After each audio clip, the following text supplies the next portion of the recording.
Paper सीईटीचा असू दे, नाहीतर नीट असू दे, नाहीतर जे असू दे. फिजिक्सची भीती सगळ्यांनाच वाटते. मी तुम्हाला सांगतो स्कोरच होत नाहीये. जेईई वाले करतात थोडाफार. ही नीट वाली मुलं जी आहेत ना, ज्यांना एमबीबीएसला जायचंय किंवा डॉक्टर बनायचंय, भयानक भीती आहे फिजिक्सची. चला ठीक आहे, आपला सब्जेक्ट आहे सीईटी म्हणूया आपण, सीईटीवर बोलूया आपण. का एवढं फिजिक्स अवघड वाटतंय? कुठं चुकतोय आपण? बघा, मी पहिला पॉइंट घेतोय, की सर फॉर्म्युलाची लिस्ट माझी तयार आहे. तयार आहे, पण मला क्वेशनच सॉल्व्ह होत नाहीत. पहिला पॉइंट. दुसरा पॉइंट काय, की सर तुम्ही शिकवताना मला सगळं समजतं. पण क्वेशन समोर दुसरा कुठला आला, की मला जमतच नाही. बरं, 2 पॉइंट तुम्ही नोट डाउन करून ठेवा. मी काय सांग नोट डाउन म्हणजे लिहू नका, लक्षात ठेवा.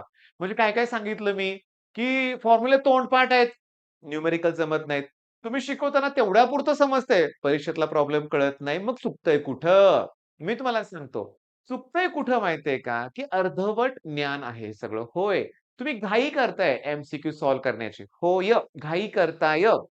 दुसरी गोष्ट, तुमचा आणखीन एक प्रश्न आहे, की सर रोज मी किती पी-वाय-क्यू सॉल्व्ह केल्या पाहिजेत? किती क्वेशन सॉल्व्हिंग? का मी सर क्वेशन सॉल्व्हिंगमध्ये कमी पडतोय का? की ज्यामुळे मला पेपर अवघड जातोय? तुम्ही कुठे कमी पडताय? तुमची एकच अपेक्षा आहे, की जो मी क्वेशन सॉल्व्ह करेन तोच परीक्षेत आला पाहिजे.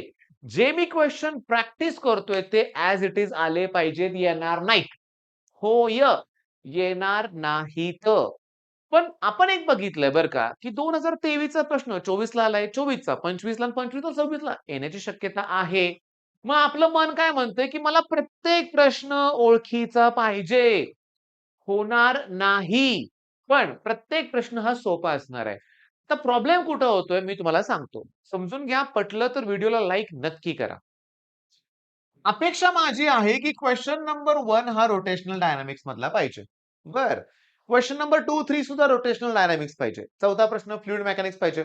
म्हणजे मी काय करेन, की ओळीनं 3 प्रश्न जे आहेत, त्यावेळेस माझं मन शांतपणे रोटेशनल डायनामिक्सचा विचार करेन. मी त्या टॉपिकमध्ये असेन आणि मला तो प्रश्न जमेल. अरे नाही होत असं. कोण म्हणलं क्वेशन 1 रोटेशनल डायनामिक्स असणार आहे? क्वेशन 1 असू शकतो सेमीकंडक्टरचा. मग तू घुसला पाहिजे सेमीकंडक्टरमध्ये. त्यातल्या सगळ्या कन्सेप्ट पटकन डोक्यात आल्या पाहिजेत. क्वेशन नंबर 1 संपला. Question number 2.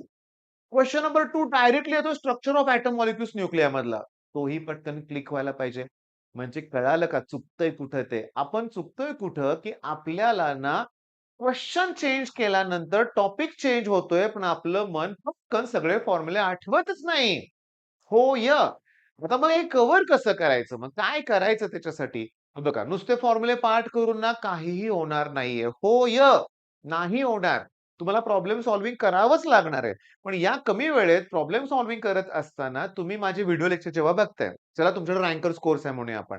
तर त्यातले क्वेश्चन असतात तर लिहीत बसू नका. मी सोडवायच्या अगोदर तुम्ही विचार करून बघा जमतंय का? तुमचं डोकं चालतंय का बघा. तुम्ही क्वेश्चन आता मी तुम्हाला सांगतो. सगळ्यात बेस्ट अप्रोच सांगतो. प्रश्न वाचताना डायरेक्टली क्वेशन शोधा काय आहे तो. म्हणजे काय? एखादा प्रश्न आहे. तर काय विचारलंय हे पहिला शोधण्याचा प्रयत्न करा. मग तुम्ही आठवा टॉपिक कोणता आहे ते. मग तुम्हाला पहिल्यांदाच माहिती आहे प्रश्न तो विचारलाय काय. मग ते पुन्हा वाचताना तुम्हाला कळेल की गिव्हन डाटा काय दिलाय. मग गिव्हन डाटावरून ठरवा फॉर्म्युला कुठला आठवतोय का बघा आणि हे सगळं पुन्हा मला 50 सेकंदात करायचंय.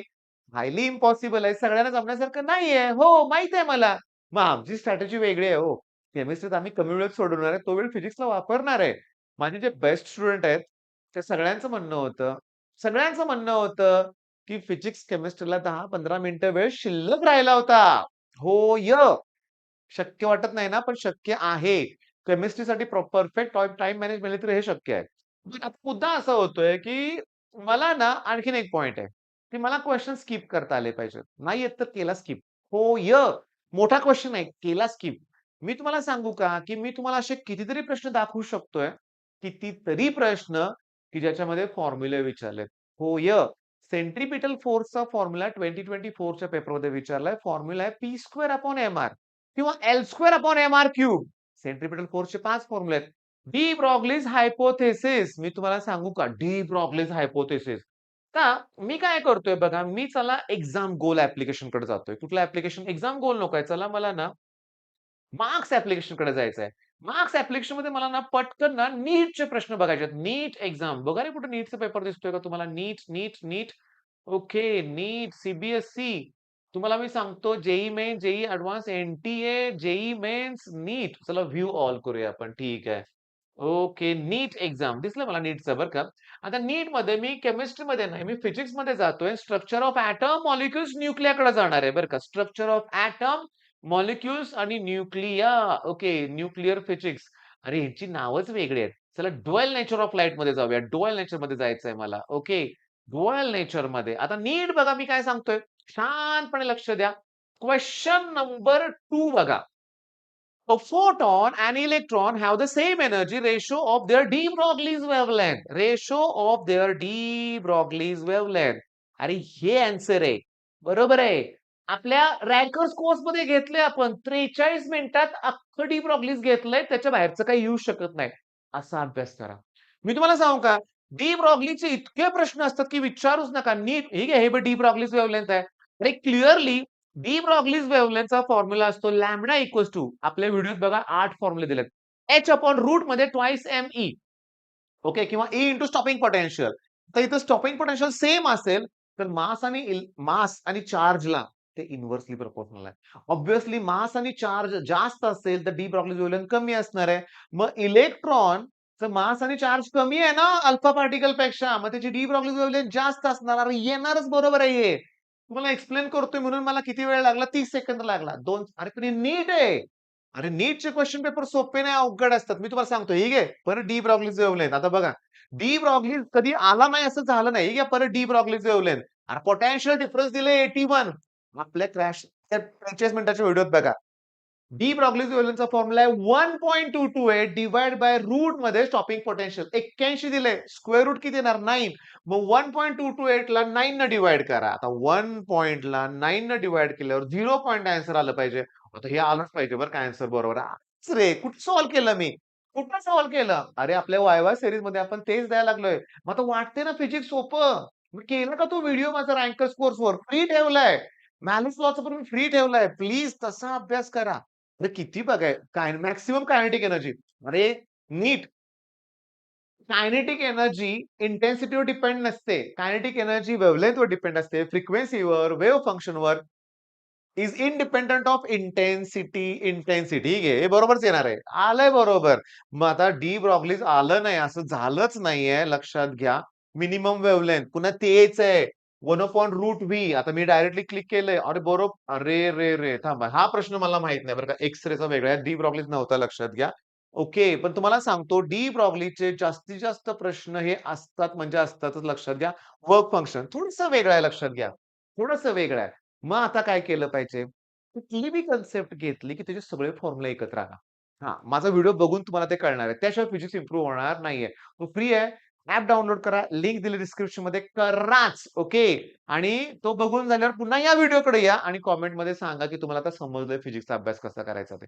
सगळे एकत्र आलं पाहिजे आणि त्याच्यावर बेस्ड कुठलाही क्वेशन विचारला तर तुम्हाला तो जमला पाहिजे. हो. मग डी ब्रॉग्ली सारखं प्रत्येक पॉइंटकडे गेलं पाहिजे मी. हो, सिंपल पेंडुलम. ह्या सिंपल पेंडुलमसाठी ग्रॅव्हिटेशन केलं पाहिजे. का? तर सिंपल पेंडुलमचा जो पिरियॉडिक टाईम असतो, तो असतो 2 pi under root L upon g. आलं का जी? मग त्यासाठी तुम्हाला काय केलं पाहिजे? ग्रॅव्हिटेशन. बरं.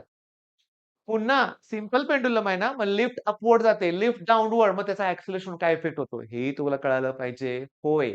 बरं लेंथवर डिपेंड आहे. सिंपल पेंडुलमचा हा पिरियॉडिक टाईम आहे ना, तो लेंथवर डिपेंड आहे. एम्प्लिट्यूडवर डिपेंड नाहीये.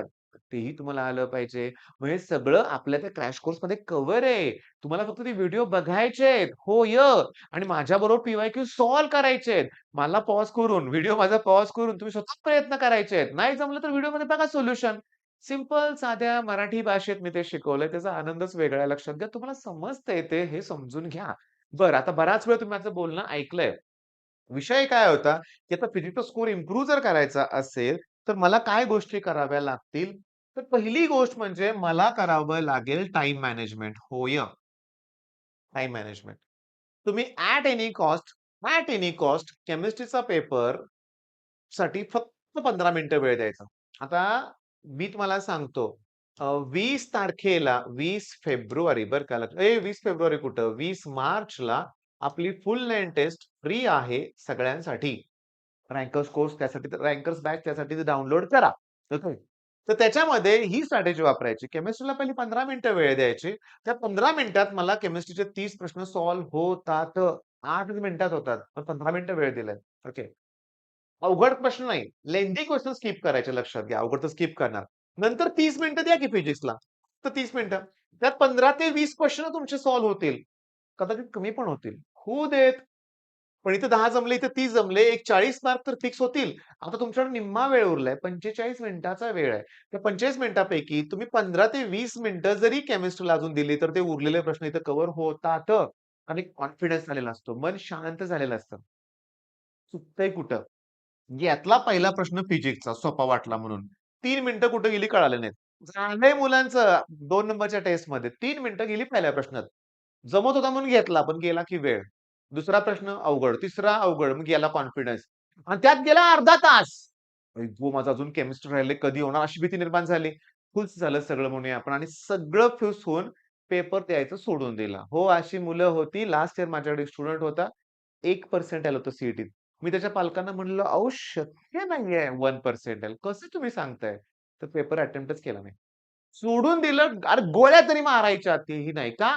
कॉन्फिडन्स गेला होता. का? 10वी ला 95% मार्क होते. तुमच्या बाबतीत मी तसं घडवून देणार नाहीये. काही झालं तरी फिजिक्सनं सुरुवात करायची नाहीये. पहिला प्रश्न ट्रॅप असेल तुमच्यासाठी, सोप्पा असेल. मग तुम्ही म्हणाल, "अरे सोप्पं दिसते फिजिक्स." एहे! केमिस्ट्रीच पहिला करायचा आहे. मग तुम्हाला जमेल आणि फिजिक्सला शेवटी सांगतो, स्कोर इम्प्रूव्ह होणार. होणार तुमचा स्कोर इम्प्रूव्ह आणि माझं ऐका, फिजिक्स सोडूनच द्यायचं नाही रे बाळांनो. तुम्ही म्हणाल, "केमिस्ट्री, मॅथ्स फक्त करूया की." केमिस्ट्री 40 आणि मॅथ्समध्ये 60. अहं. आमच्या साताऱ्यात मी तुम्हाला सांगतो नीटसाठी सगळ्यात बेस्ट क्लास आहे गाईडन्स पॉइंट. होय. एक्स्ट्रा ऑर्डिनरी क्लास आहे. उगाच हजारो मुलांना ॲडमिशन देत नाहीत. नाहीतर काही ठिकाणी महाराष्ट्रातली काही गावं अशी आहेत लक्षात घ्या, नीटच्या क्लासेससाठी फेमस आहेत. तर मला शॉक बसला. एका बॅचमध्ये 2-2 हजार मुलं बसवतायत डॉक्टर होण्याची मुलं लक्षात घ्या. नीटसाठी 2-2 हजार, 800-500 मुलं. गाईडन्स पॉइंटमध्ये 30-40 मुलांची बॅच असते. तर मुद्दा काय त्या सरांशी मी जेव्हा बोललो ना, तेव्हा मला सरांनी काय सांगितलं? आम्ही मॅथ्सला फोकस ठेवतोय. तुमच्या लक्षात आलं का? जे सुद्धा देतायत मुलं त्यांची. जे-ई-मध्ये 99 चा हायेस्ट आहे आत्ताच्या पहिल्या अटेम्प्टमध्ये. बायोचा नीटची तयारी करणारा मुलगा. का? कारण बघा मॅथ्स आहे ते. फिजिक्समध्ये लागणारच आहे कॅल्क्युलेशन मला. स्पीड इम्प्रूव्ह करायची आहे तुम्हाला. कॅल्क्युलेशनचं स्पीड इम्प्रूव्ह करा पहिली गोष्ट म्हणजे. अप्रॉक्सिमेशन कॅल्क्युलेशन शिका. आणि त्यासाठी माझी वायवा सीरीजमधले 31-32 लेक्चर डायरेक्ट बघा. वायवा सीरीज म्हणजे काय तोंडीपारची सीरीज नाहीये. केमिस्ट्री आहे बरं का. त्यात मी क्विक कॅल्क्युलेशन्स करून दाखवलेत. Quick calculations okay. आज तुम्हाला मी सांगतो पीएचचं न्यूमेरिकलचं जे वायवा सीरीज पुढची येणार आहे लक्षात घ्या. कदाचित 33 नंबर असेल किंवा 32 असेल. कुठलंच लेक्चर माझं मिस करू नका. तुमचा वेळ जास्त घेणार नाही मी. 10 मिनिटाच्या वर तुम्हाला एंगेज ठेवणार नाहीये. पण प्रत्येक वेळेस तुमचा कॉन्फिडन्स मला वाढवायचा आहे. त्यासाठी एवढी सगळी गडबड करतोय मी. त्यामुळे कॅल्क्युलेशन स्पीड वाढवा. तुम्हाला क्वेशन शिफ्ट झाला की टॉपिकमध्ये घुसायला जमलं पाहिजे. सगळं तुम्हाला पट आठवलं पाहिजे हे लक्षात घ्या. क्विक थिंकिंग करायचंय. बरं नाही केलं. बरं सुरुवात तर करा. स्वतःला इम्प्रूव्ह तर करा ना. करा हे लक्षात ठेवा. बरं ओके. आज दिवसभराचं काय शेड्यूल केलंय ते कंप्लीट करायचा प्रयत्न करा. रोज एक प्लॅन ठरवा. त्यानुसार अभ्यास करा. आपलं ठरलंय कमीत कमी 3 टॉपिक जास्तीत जास्त मग 10 करा तरी चालतील. पण कमीत कमी 3 तर करायच्यात. बरं या स्टेजवर असा अभ्यास करायचा आहे, की पुन्हा त्याची रिव्हिजन सुद्धा करायला लागली नाही पाहिजे. होय, कारण सीईटीत सगळं क्विकली आठवलं पाहिजे हे लक्षात घ्या. आणि त्यासाठीच full length test. Topic wise टेस्टच्या भानगडीत आता पडू नका. सिरियसली. दर 4-5 दिवसांनी फुल लेंथ टेस्ट द्या. त्याशिवाय कळणारच नाही आपण कुठं पोहोचतोय ते. टॉपिक वाईज मध्ये ना फ्लक्च्युएशन होणार. सोपा टॉपिक असेल तर पैकीच्या पैकी मार्क दिसतील.